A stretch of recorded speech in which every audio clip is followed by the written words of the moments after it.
Hey everybody, welcome to another episode of Rodger's Records with your host, me, Rodger, with the records. I think this is episode 201, something like that. Where does the time go? So we left off last time where I placed a little special order at Grimey's and it had come in, but I hadn't had a chance to listen to it yet. Well, we're going to start off with that. Yes, it's the Popol Vuh Essential Album Collection Volume 1, it says. So, 1, 2, 3, 5 LPs, well, 6 discs. Curiously, it has their first album, Alfenstund, and then it skips up to Hosiana Mantra, which is classic, and then skips ahead to Einsjager and Siebenjager. I'm brutalizing this. They are classic records, and Aguirre, which is a soundtrack, I believe, yes, from the Werner Herzog movie, and then a special 2 LP version of Nosferatu, another soundtrack. In this lovely box. Let's talk about this. Now, originals of these records are incredibly rare. I don't think they ever came out in the U.S. I'm not sure they even came out outside of Germany on the Cosmiche label. At least this one. Their first album, Florian Fick was one of the first people in Germany anyway to get a hold of a Moog. Looks like a System 30. This is really great. I love this album. And it sounds really good. Now, this is really kind of anomalous in their catalog for the most part. It's very electronic, very kind of dark. Not like the burbling sort of Tangerine Dream kind of stuff. No, it's so much darker than that. I really, really like it, but it didn't really do any thing quite like it after that. This is much more piano-driven. So they've done a nice job of recreating the jackets and everything. Side 2 of this has a really nice synth jam. But it's more guitar-driven at this point. And Florian Fick, concentrating on piano, getting in towards a new agey kind of sound. Now, the sound is good. Now, I have no doubt that these are digital masters, and I would hope high-resolution masters at this point. So this is on BMG, so available for a reasonable price, and the fit and finish of the vinyl is quite good. Flat, nice heavy vinyl, nice on-center pressings. I'm quite happy. Now, when the cymbals get kind of brash, you might go, oh, well, I wish that sounded better, but I have no idea. I don't have originals to compare them to. I don't even have CDs to compare to. I think they did a really nice job, and I think for $130 or whatever they want for it, it's quite a good deal.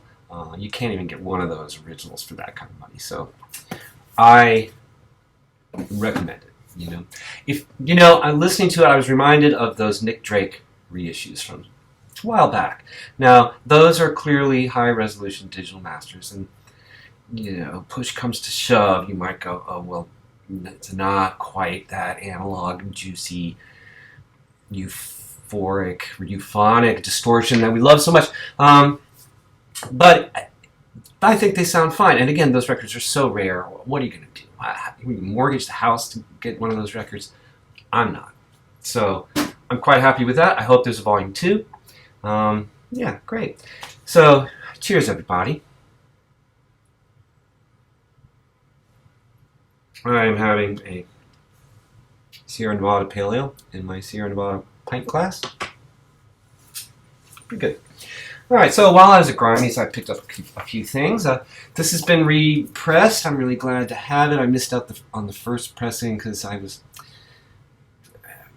Anyway, whatever. This is the latest 3LP survey of electronic music on Light in the Attic. This time from Japan. This is I'm gonna murder this too. Kankyo Ongaku, which I think means environmental music in Japanese.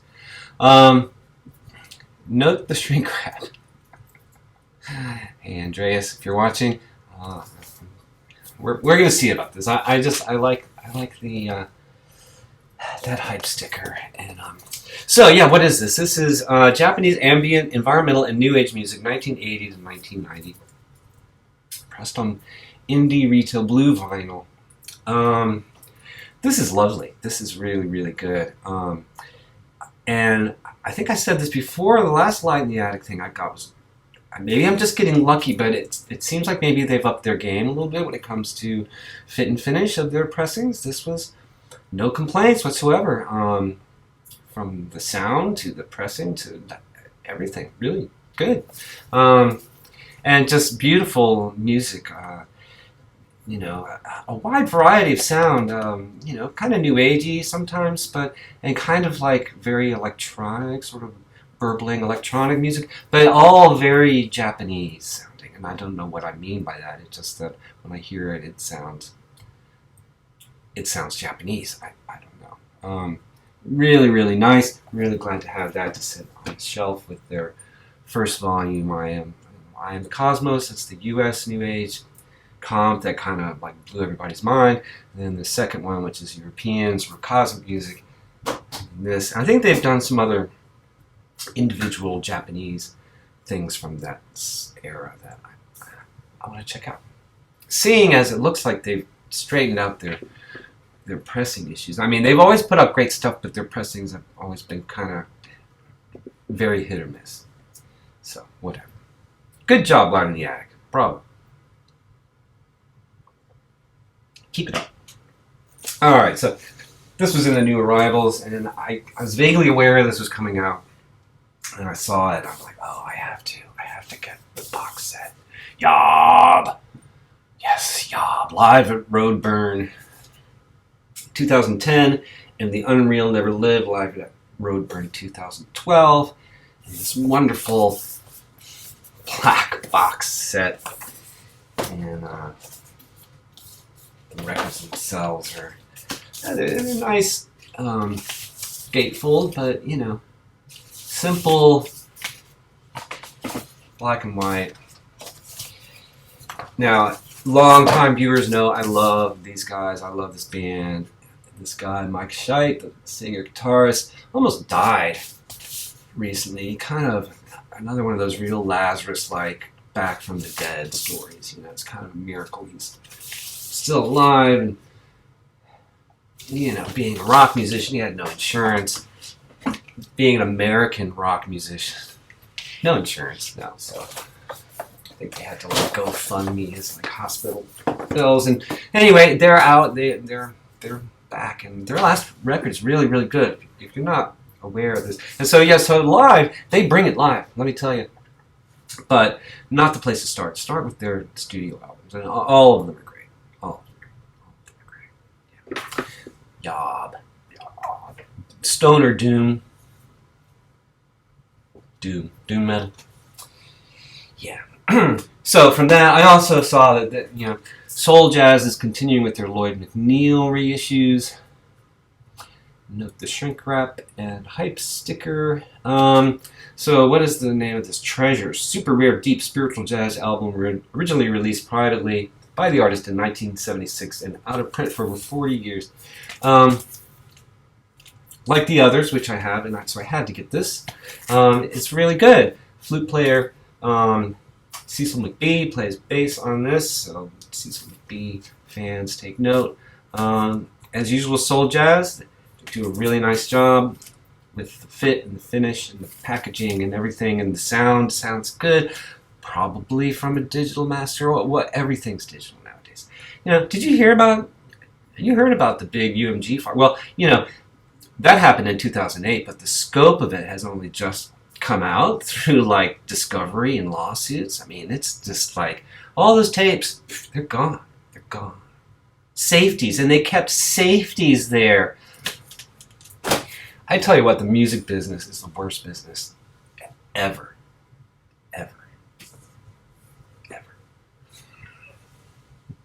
Cheers, everybody.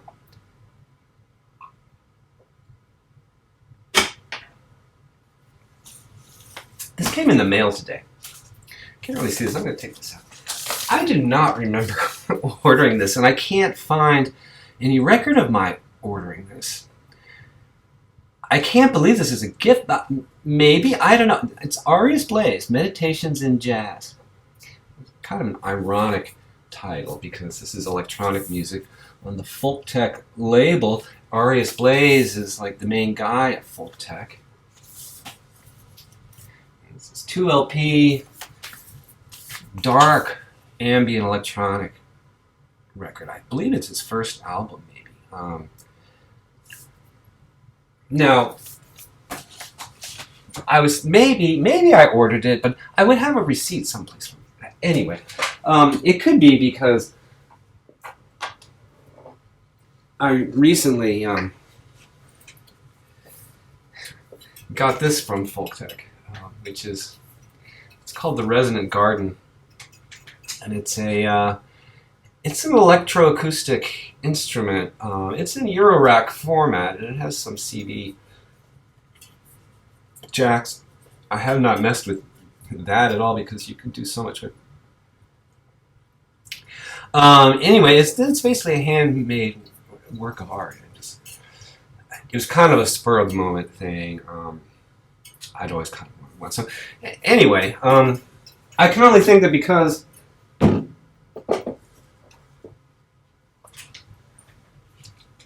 I bought one of those things, he sent me that. I don't know. Maybe I was drunk and I ordered it and I deleted the email. Who knows? Anyway, it's great. And Mr. Blaze, if you sent it to me, thank you very much. It's beautiful. It's highly recommended. It's on Folk Tech's own label, and so by definition, private press. And it's really, really good. It's you can hear some Resonant Garden on this, and but also his other modules are really, really interesting. And I've told myself, no more Eurorack. That didn't count. No, it may use the Eurorack format, but it's not Eurorack. Okay. No, I'd love to have just tons of Eurorack stuff. I would. Anyway, beautiful electronic music. Okay, and I got this. And now I knew this was coming out. I'm a fan of this band. I showed their latest record in my last video. This is Pelican's previous record, which has been remixed and remastered. And it really does sound better, except sides 1 and 3 are off center. And spinning at 45 RPM, it is barely tolerable. I almost threw the record across the room. Now, and again, I bought it at Grimey's, and I guess I could, well, I think I threw away the receipt. Off-center pressings are the bane of vinyl to me, because there's nothing you can do about it. Now, although I was chatting with Anthony Camplone. Hey, Anthony, if you're watching, I miss your videos, man. Anyway, he was saying, he's I wouldn't say downgraded. He's sort of. He's gone away from belt drive to souped up SL, whatever the Techniques thing, direct drive, S-shaped tone arm, and he says, "Oh, it just sails through off-center pressings. Don't even notice it." And I'm like, "What?" And I was thinking about it, and I was like, "Yeah, that makes sense. That makes sense." So my belt-driven, massive platter with a unipivot tone arm, when it's flat and the periphery ring clamp for the most part takes care of warps, when it's flat and on center and it just sort of floats through the grooves, it sounds heavenly.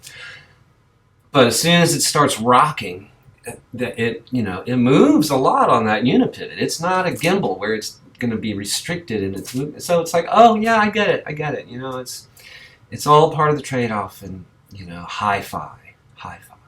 So yeah, okay, I get why those Techniques, turntables are, plus you just and it starts up. Yeah, that's neat.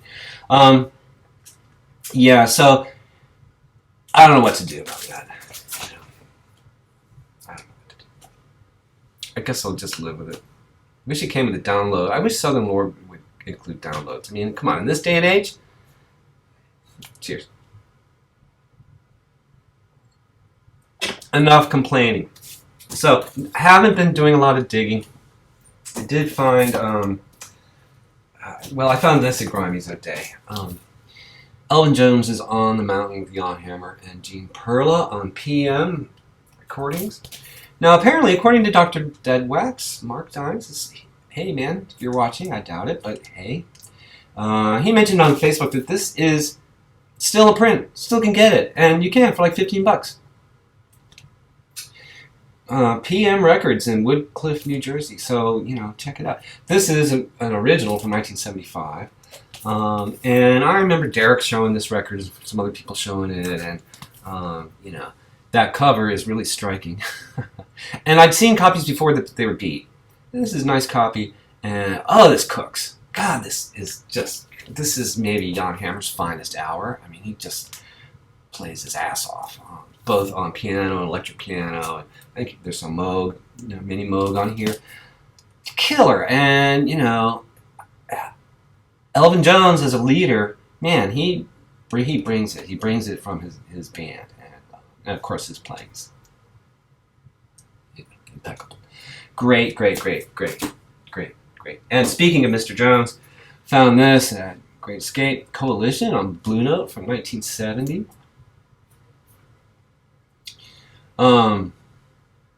The cover's not very promising, but this is a really good record with George Coleman on tenor sax, Frank Foster on tenor sax, alto sax, bass clarinet, Wilbur Little on bass, Elvin Jones on drums, of course, and Candido on conga. You know, 1970, Rudy Van Gelder. Now, the jacket looks kind of ratty, but the vinyl, once I cleaned it, it's like I don't even think it was ever played. You know? In fact, it was like it's kind of tight in the spindle, you know, which indicates it had never seen a spindle before. I popped its cherry. I'm sorry. This is. I never said this was a family channel, did I? Here I am drinking beer and swearing and stuff. Hey, kid, you know, sorry, you know, 18 and up, 18 and over in this show.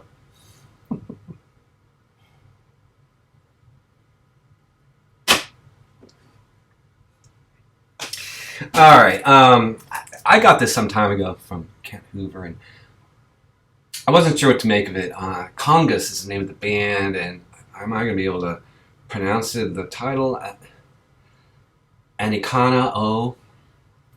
This is a French band.